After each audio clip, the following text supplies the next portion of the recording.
अस्सलाम वालेकुम। Chapter number 8 diversity among plant and topic है आज हमारा non vascular plants. The non vascular plants are the group of plant without specialised conducting tissues xylem and phloem for transporting water and nutrients. यानी non vascular plants ऐसे plants होते हैं जिनके अंदर xylem और फ्लोएम प्रेजेंट नहीं होते हैं। और जाइलम और फ्लोएम का एक्चुअली काम क्या होता है? जाइलम का काम होता है पानी को ट्रांसपोर्ट करना और फ्लोएम का काम होता है जो पत्तियों में शुगर बनी है उसे पौधे के तमाम हिस्सों तक पहुंचाना। लेकिन क्योंकि ये पौधे इतने छोटे होते हैं क्योंकि इन्हें किसी खास कंडक्टिंग टिश्यूज़ की ज़रूरत नहीं होती है, बल्कि डिफ्यूजन के ज़रिए ही इनके ये दोनों काम हो जाते हैं, इसीलिए इनमें जाइलम और फ्लोएम नहीं होते हैं। नेक्स्ट ये कि जो नॉन वेस्क्यूलर प्लांट होते हैं उनके अंदर जो डोमिनेंट स्टेज होती है लाइफ साइकिल की वो एक्चुअली गमीटोफाइट होती है।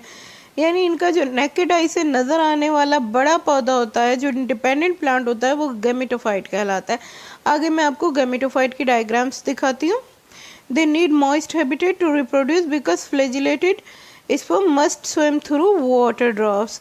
अच्छा, ये छोटे छोटे पौधे होते हैं और इनको एक्चुअली जो ग्रो करने के लिए कुछ नम जगहों की ज़रूरत होती है और लाइफ साइकिल के कुछ अरसे में थोड़ा सा पानी भी इनके इर्द गिर्द होना चाहिए, क्योंकि इनके जो स्पर्म्स हैं वो फ्लैजिलेटेड होते हैं, यानी फ्लैजेला के ज़रिए तैर कर वो एग सेल तक पहुंचते हैं। एग्जाम्पल्स इनकी लिवरवॉर्ट, हॉर्नवॉर्ट और मोसिस है।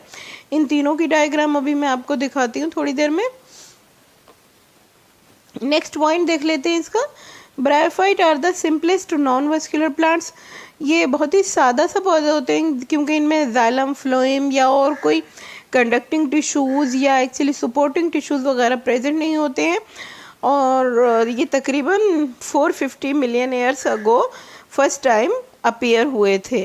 यानी जो पहला पौधा था ब्रायोफाइट का वो तकरीबन 450 मिलियन ईयर्स अगो हमें या साइंटिस्ट को मिला था। In bryophytes strengthening and conducting tissues absent और पुअरली डेवलप्ड। जैसा कि मैंने बताया कि स्ट्रेंथ के लिए स्क्लेरन काइमा वगैरह या कंडक्शन के लिए जाइलम, फ्लोएम वगैरह की इन्हें ज़रूरत ही नहीं होती क्योंकि ये बहुत छोटे साइज़ के होते हैं और डिफ्यूजन से ही काम चला लेते हैं। नेक्स्ट ये क्लासेस हैं ब्रायोफाइटा की। 3 क्लासेस में इन्हें डिवाइड किया जाता है। लिवरवर्ट्स कहलाते हैं। इस क्लास का नाम है हेपिटेसी, यानी कि ये एक्चुअली लिवर की शक्ल के कुछ इस तरह के प्लांट्स होते हैं। ये एक्चुअली कुछ इस तरह के और इनके ऊपर कुछ इस तरह से ये लगा हुआ होता है। इनके एक्चुअली हेड्स जहाँ आर्चिगोनिया या एंथ्रीडिया प्रोड्यूस होते हैं और ये मार्केंशिया का यानी लिवरवर्ट के प्लांट कहलाता है। ये कुछ इस शेप के होते हैं और इनके ऊपर ये मेल फीमेल अलग अलग होते हैं।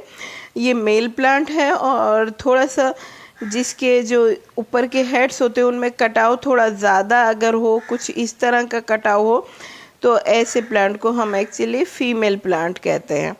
तो ये मार्केंशिया हो गया। नेक्स्ट क्लास जो है इनकी ये हॉर्नवर्ट कहलाती है। इसे हॉर्नवर्ट इसलिए कहते हैं क्योंकि इनके जो गैमेटोफाइट होते हैं वो तो सिंपली ये थैलस की तरह इस तरह से एक थैलस की तरह से होते हैं, एक के ऊपर एक, लेकिन इनके जो स्पोरोफाइट होते हैं वो कुछ इस तरह से सींगों की तरह के होते हैं, तो इसलिए इन्हें हम हॉर्नवर्ट कहते हैं। और इनकी जो क्लास है वो एंथोसिरोटी कहलाती है और ये मैंने एंथोसिरोस को ड्रॉ किया है। और नेक्स्ट है मोसिस और इनकी का कॉमन नेम मोसिस है। क्लास मिसाई कहलाती है और इसमें अगर मैं आपको ड्रॉ करके बताऊं तो ये कुछ इस तरह के होते हैं कि नीचे की तरफ इनकी छोटी छोटी रेशेनुमा जड़ों की तरह के स्ट्रक्चर होते हैं जिन्हें हम राइजोइड्स कहते हैं। स्टेम होता है और उसके बाद पत्तियों के गुच्छे होते हैं। ये actually sporophyte plant, gametophyte plant है और इन्हीं का स्पोरोफाइट इनके ऊपर डिपेंड करता है और कुछ इस तरह से एक डंडी के ऊपर एक कैप्सूल की तरह का स्ट्रक्चर बना हुआ होता है जिसे हम स्पोरोफाइट कहते हैं। तो ये जो प्लांट है ये एक्चुअली मोसिस या फ्यूनेरिया का प्लांट कहलाता है। पॉइंट है एक्चुअली इनके जनरल कैरेक्टर्स हैं जिनमें हम इन्हें डिस्कस करेंगे थोड़ा सा नॉन वेस्क्यूलर प्लांट्स को। तो ये हम पहले ही डिस्कस कर चुके हैं कि ये नॉन वस्कुलर होते हैं और उनमें जाइलम और फ्लोएम एब्सेंट होते हैं। अच्छा जी, नेक्स्ट ये कि ये अल्टरनेशन ऑफ जनरेशन शो करते हैं, जैसा कि तमाम किंगडम प्लांटी के जो मेम्ब्रान्स हैं वो शो करते हैं। और इनका जो गमीटोफाइट होता है वो पहले भी अभी हमने डिस्कस किया है कि एम्फीबियस नेचर का होता है और डैम्प एंड शेडी प्लेसेस पर पाया जाता है। अल्टरनेशन ऑफ जनरेशन क्या होती है, एक्चुअली ये मैं पहले भी आपको समझा चुकी हूँ कि एक्चुअली 2x और x जनरेशन यानी कि गमीटोफाइट और स्पोरोफाइट प्लांट्स एक के बाद एक प्रोड्यूस होते हैं और इस चीज़ को हम एक साइक्लिक मैनर में को हम अल्टरनेशन ऑफ जनरेशन कहते हैं। यानी पहले डिप्लॉइड जनरेशन, फिर हैप्लॉइड जनरेशन, फिर डिप्लॉइड, फिर हैप्लॉइड, ये इस तरह साइक्लिक मैनर में चलते हैं और इस चीज़ को हम अल्टरनेशन ऑफ जनरेशन कहते हैं। इंशाल्लाह फ्यूनेरिया की लाइफ साइकिल में आप इस बात को बहुत अच्छे तरीके से समझ सकेंगे।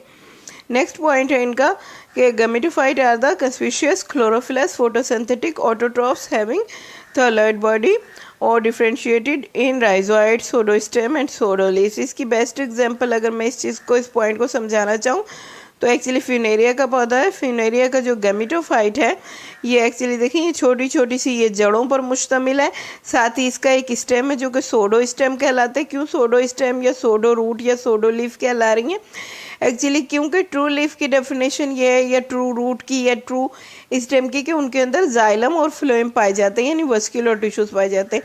क्योंकि इसकी ना लीफ में, ना रूट में और ना स्टेम में किसी में वस्कुलर टिश्यूज नहीं होते, इसलिए इन्हें हम सूडो लीफ, सूडो स्टेम और सूडो रूट कहते हैं।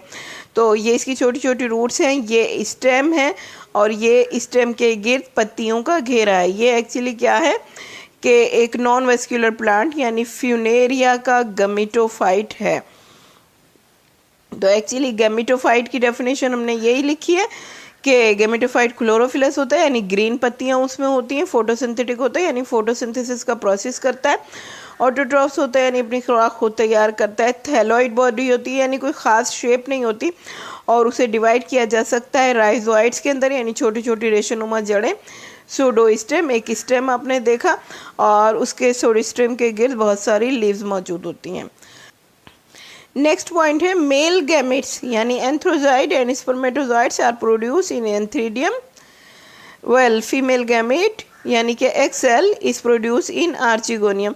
एंथ्रीडियम जो है वो कुछ इस तरह के स्ट्रक्चर्स होते हैं, क्लब शेप स्ट्रक्चर होते हैं, इनके अंदर बहुत सारे खाने बने हुए होते हैं और इन खानों के अंदर बहुत सारे मेल गैमेट या एंथ्रोजॉइड इस तरह से प्रोड्यूस होते हैं। जब ये मैच्योर हो जाते हैं तो दीवार रप्चर हो जाती है और ये एंथ्रोजॉइड पानी में आज़ाद हो जाते हैं और क्योंकि ये फ्लेजिलेटेड होते हैं इसलिए तैर कर, ये फ्लेजेला की मदद से तैर कर आर्चिगोनियम तक पहुंचते हैं। आर्चिगोनियम सुराही की तरह का स्ट्रक्चर होता है जिसके एक्चुअली ये हिस्सा एक फूला हुआ हिस्सा होता है जिसके अंदर एक अदद एक्सेल प्रेजेंट होता है और ये जो गैमेट है ये एक्चुअली इस रास्ते से सुराही के मुंह से अंदर दाखिल होते हैं और फ्यूज होकर जाइगोट बनाते हैं। नेक्स्ट ये कि स्पोरोफाइट आर सेमी पैरासाइट, ये हम पहले भी डिस्कस कर चुके हैं कि इनके जो सारों के स्पोरोफाइट है वो सेमी पैरासाइट है। यानी इससे पहले जब मैंने आपको एंथोसिरस का स्ट्रक्चर बताया तो मैंने बताया कि ये गैमेटोफाइट है और स्पोरोफाइट ये सींगों की तरह के हैं जो कि एक्चुअली गैमेटोफाइट पर डिपेंड कर रहे हैं यानी सेमी पैरासाइट है। इसी तरह से जब मैंने फ्यूनेरिया का स्ट्रक्चर बताया तो मैंने बताया कि ये स्टेम और इसकी ये लीव्स और ये तो गैमेटोफाइट है और इसका स्पोरोफाइट भी इसी के ऊपर डिपेंड कर रहा है, ये एक लंबी सी डंडी और आगे कैप्सूल। तो स्पोरोफाइट जो हैं वो सेमी पैरासाइट होते हैं यानी अपने गैमेटोफाइट पर ही डिपेंड कर रहे होते हैं और जो स्पोरोफाइट की बॉडी है वो 3 हिस्सों पर मुश्तमिल होती है, फूड, सीटा एंड कैप्सूल। आगे मैं डायग्राम में आपको ये तीनों चीज़ें दिखाती हूँ। And spores are produce by the sporophyte from spore mother cell in capsule by meiosis, यानी जो इसका हिस्सा ये कैप्सूल होता है इसके अंदर स्पोर्स प्रोड्यूस हो रहे होते हैं। कैसे? मियोसिस के थ्रू, यानी जाहिर है हैप्लॉइड स्पोर्स होते हैं तो मियोसिस के थ्रू ही प्रोड्यूस होंगे। अब ये हो गया स्पोरोफाइट ऑफ फ्यूनेरिया। तो यहाँ पर हम स्पोरोफाइट के हिस्से देखते हैं कौन कौन से। एक्चुअली ये जो हिस्सा जो इसके अंदर धंसा हुआ है ये हिस्सा जो है ये फूट कहलाता है और फूट से ऊपर की तरफ ये डंडी जो है ये एक्चुअली सीटा कहलाती है, और डंडी के ऊपर लगा हुआ ये हिस्सा एक्चुअली जो फूला हुआ सा है ये हिस्सा एक्चुअली कैप्सूल कहलाता है। तो एक स्पोरोफाइट 3 हिस्सों पर मुश्तमिल है, फूट, सीटा एंड कैप्सूल। नेक्स्ट स्पोरोफाइट हमारे पास मार्केंशिया का स्पोरोफाइट है। तो मार्केंशिया के स्पोरोफाइट में भी ये हिस्सा एक्चुअली मार्केंशिया के जो स्पोरोफाइट हैं वो उल्टे लटके हुए होते हैं। जब मैंने मार्केंशिया की डायग्राम बनाई तो आपको दिखाया कि ये गैमेटोफाइट का थैलस और इसके ऊपर एंथ्रीडिया या आर्चिगोनिया के हेड्स प्रेजेंट होते हैं, जो कि हमने इस तरह फूल की शक्ल में बनाए थे। तो इन फूलों के नीचे की तरफ एक्चुअली एंथ्रीडिया या आर्चिगोनिया लटके हुए होते हैं। तो आर्चिगोनिया जहाँ लटके होते हैं वही बाद में मैच्योर होकर फर्टिलाइजेशन के बाद एक्चुअली ये स्पोरोफाइट की शक्ल इख्तियार करते हैं। तो एक्चुअली ये इस तरह से उल्टे लटके हुए होते हैं, और ये आर्चिगोनिया की हिफाजत के लिए ये कुछ सेलुलर स्ट्रक्चर्स होते हैं जिन्हें हम कैलिप्ट्रा कहते हैं। और नेक्स्ट ये कि अगर हम स्पोरोफाइट के पार्ट की बात करें तो ये हिस्सा जो एक्चुअली हेड में धंसा हुआ है ये फूट कहलाता है। नेक्स्ट ये हिस्सा जो है ये डंडी ये सीटा कहलाती है, और साथ ही ये जो फूला हुआ सा हिस्सा है ये जो है ये कैप्सूल कहलाता है। और कैप्सूल के अंदर कौन बन रहा है? स्पोर्स बन रहे हैं। और स्पोर्स कैसे बन रहे हैं? मियोसिस के थ्रू बन रहे हैं। तो ये जो स्पोर्स हैं इनके बीच में ये लंबे लंबे से जो सेल्स हैं ये एक्चुअली इलेटर्स कहलाते हैं, और इलेटर्स एक्चुअली स्पोर्स डिस्पर्जल में हेल्प कर रहे होते हैं। यानी जब ये स्पोर्स सारे मैच्योर हो जाते हैं तो इसकी वॉल रप्चर हो जाती है, और इन इलेटर्स की मदद से स्पोर्स जो है वो हवा में आज़ाद हो जाते हैं और जाकर नए मार्केंशिया प्लांट प्रोड्यूस करते हैं। नेक्स्ट स्पोरोफाइट एक्चुअली एंथोसिरोस का है। एंथोसिरोस का ये नीचे की तरफ जो थैलस है ये गैमेटोफाइट कहलाता है। ये जो सिंगो वाले स्ट्रक्चर है ये एक्चुअली स्पोरोफाइट कहलाते हैं। स्पोरोफाइट का इंटरनल स्ट्रक्चर देखते हैं। स्पोरोफाइट ऑफ एंथोसिरोस, इसका इंटरनल स्ट्रक्चर में वही 3 हिस्से होंगे कि अंदर की तरफ ये जो धंसा हुआ हिस्सा है ये एक्चुअली यानी अभी हमने देखा कि कुछ थैलस और थैलस के ऊपर ये सिंगो जैसे स्ट्रक्चर। तो ये जो हिस्सा धंसा हुआ है ये एक्चुअली फूट कहलाता है, और इसके फूट के ऊपर जो है वो एक्चुअली ये जो पूरा पार्ट है इसमें ये हिस्से जो जहाँ पर स्पोर्स बन रहे हैं ये स्पोरेंजिया कहलाते हैं। और दोनों तरफ स्पोरेंजिया, और बीच में ये जो हिस्सा आपको नज़र आ रहा है एक्चुअली ये जो हिस्सा नज़र आ रहा है ये एक्चुअली कोल्यूमेला कहला रहा है। ये हिस्सा कोल्यूमेला कहला रहा है, और ये एक्चुअली जो बनने वाले स्पोर्स होते हैं उनको नॉरिशमेंट प्रोवाइड करता है। यानी ये नॉरिशमेंट प्रोवाइड करने वाले सेल्स हैं। बाहर के जो सेल्स हैं ये सख्त सेल्स होते हैं जो कि जैकेट लेयर कहलाते हैं। नीचे की तरफ जो स्पोर्स हैं वो स्पोर्स मदर सेल कहलाते हैं। Spore mother cell actually diploid होते हैं जो कि मियोसिस के ज़रिए 4 किस्म के 4 स्पोर्स प्रोड्यूस करते हैं, और बनने वाले स्पोर्स जो हैं वो हैप्लॉइड स्पोर्स होते हैं। तो इस जगह पर ये यहाँ पर जो मैं ग्रीन कलर कर रही हूँ ये एक्चुअली स्पोर्स बन रहे हैं। ये स्पोर मदर सेल है और ऊपर की तरफ स्पोर्स बन रहे हैं। जब स्पोर्स मैच्योर हो जाते हैं तो इसकी वॉल रप्चर हो जाती है, और रप्चर हो जाने के बाद एक्चुअली हवा में स्पोर्स आज़ाद हो जाते हैं। नीचे की तरफ कौन है? स्पोर मदर सेल है। ऊपर की तरफ एक्चुअली सेल है, और ऊपर की तरफ कौन है? स्पोर्स बन रहे हैं।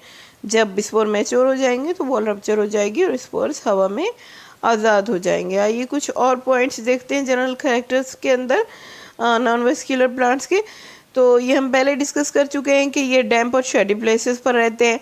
नेक्स्ट ये भी डिस्कस कर चुके हैं कि ये एम्फीबियस नेचर के होते हैं, क्योंकि इनके जो स्पंज हैं उन्हें स्विम करके जाना पड़ता है एक्सेल के पास, तो एक्चुअली इन्हें पानी की ज़रूरत होती है। अच्छा जी, जो फ्लैजिलेटेड स्पर्म्स हैं वो स्विम कर एंथीडिया और आर्चिगोनिया के पास जाते हैं, और फिर कब जाएंगे ये इस चीज़ के लिए? आर्चिगोनिया जब मैच्योर हो जाता है तो एक ख़ास किस्म की स्मेल प्रोड्यूस करता है, तो फिर ये उसके नज़दीक चले जाते हैं। नेक्स्ट पॉइंट ये है कि जो मेल गैमेट है वो हमेशा फीमेल गैमेट से पहले मैच्योर हो जाता है, और इस खासियत को हम क्या कहते हैं? प्रोटोएंट्री कहते हैं। तो प्रोटेंडरी आपसे एमसीक्यूज में पूछा जा सकता है कि जब कभी भी मेल गैमेट फीमेल गैमेट से पहले मैच्योर होता है तो इस प्रॉपर्टी को हम प्रोटेंडरी कहते हैं। नेक्स्ट पॉइंट ये है कि bryophytes lack the lignin fortified tissues required to support tall plants on land.